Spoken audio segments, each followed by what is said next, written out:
for the next couple of minutes, you're going to listen to what I have to say. And what I want to talk about today is my coming out experience. I feel like this is a safe crowd to do that in front of. And I feel like a lot of you might relate to this. When you think back to your coming out experience, if you had one, I don't know, it's probably like a mixture of like liberating and terrifying and exhilarating and all these other things, but I think what people don't do a good job of telling you is that it's also kind of exhausting and like really repetitive. Because at some point, you get to the point where you're just like, okay, alright, I'm gay. Like, hello, I haven't seen you in 6 months, just to catch you up on my life, I'm gay now, let's just get it over with. Even coming out to my parents, I'm originally from Indiana, my family is pretty conservative. That was pretty predictable, and I was like planning on doing it. Imagine the reaction of two like 60-year-old white Midwesterners named Tammy and Jim who are interrupted in their lasagna dinner by a phone call from their daughter who was off at a liberal arts college calling to tell them that she's a lesbian. Whatever you're thinking, that's how they reacted. That's it. And I have to say that, so most of my coming out reactions to my coming out were pretty predictable, and the people who surprised me the most in their reactions were actually my evangelical aunt and uncle.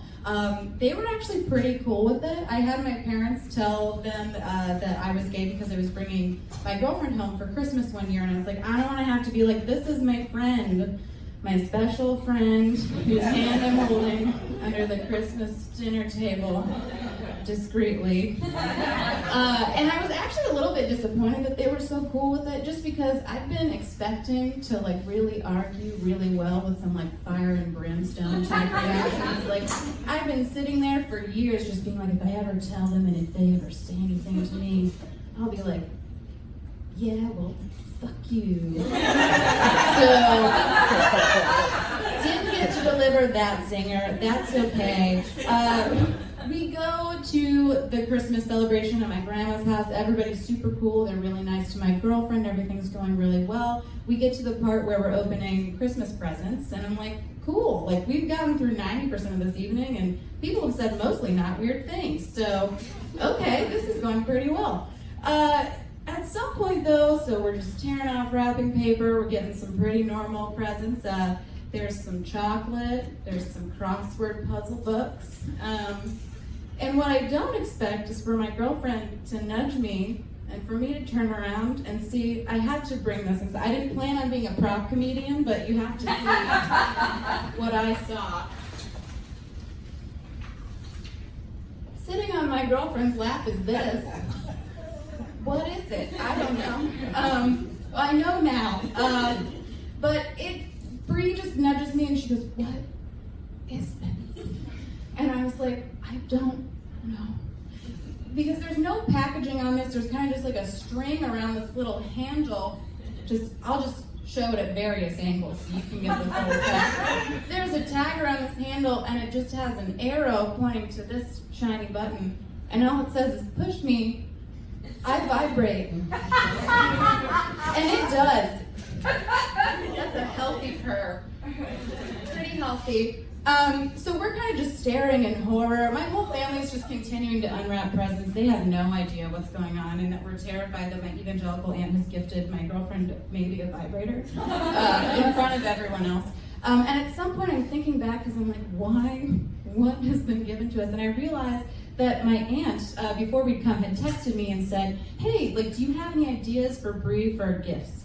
And I don't know if I was so confused by the fact that she was like, we're excited to meet her, la la la. Maybe you're not going to hell for your homosexual urges, I don't know. That I think I just decided to go full on lesbian stereotype, and I was like, Bree likes crosswords and cats and puzzles. And for some reason I also decided to throw in, and her back hurts, like, all the time. It hurts so much. It's all she talks about. And that's not true. I can describe Brianna's interests to you very succinctly and accurately because I checked with her before this show. And this is how she would also describe her interests, because they're the same as a nerdy, misunderstood 15-year-old boy. She plays the guitar. She likes comic books and grunge music. She likes Marvel movies and Spider-Man and superheroes. And I could have said any of that. That could have generated any gift but that one. So whatever, we realized it's a back massager. It's for massaging your back and not other things, and I think we're done with this. But then the next year, we get Christmas presents in the mail. And this is what we got. There's a lot to talk about with this. I don't know. First of all, the brand that makes this product is Invigorate. Nope, don't want that from a family member. Also, the way that you wear this is you strap it onto your fingers back here. And you're making like this motion as you do it, which doesn't feel comfortable. It just looks like a weird, misguided sexual gesture. It's not fun.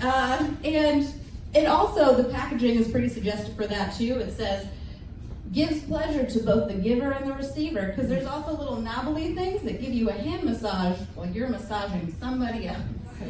Anyway, unfortunate gifts, but at least now there's a pattern to my coming out reactions. I now know I will be receiving an awkward turquoise-colored massage/sex object at some point in the mail for Christmas. Thank you, that's my time.